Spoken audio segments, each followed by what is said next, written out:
মই নিজকে শাৰীৰিক মানসিক আৰু আৱেগিকভাৱে সুস্থ কৰি তুলিম। মই মোৰ পৰিয়াল আৰু বন্ধুসকলক প্ৰতিদিনে ক্ৰীড়া আৰু ফিটনেছ কাৰ্যকলাপত অংশগ্ৰহণ কৰিবলৈ উৎসাহিত কৰিম।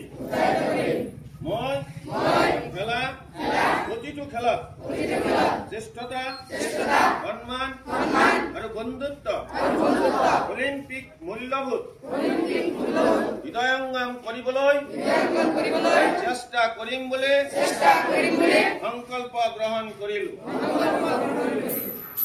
ৰেডি পানী মাটি পানী মাটি পানী পটাপট কৰিব মানে স্লো নহ'ব।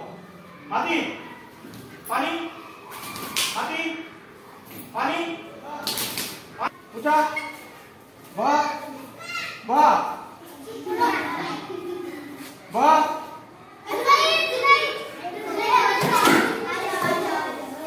উঠা বাহ উঠা বাহ বাহ বাহ উঠা বাহ উঠা বাহ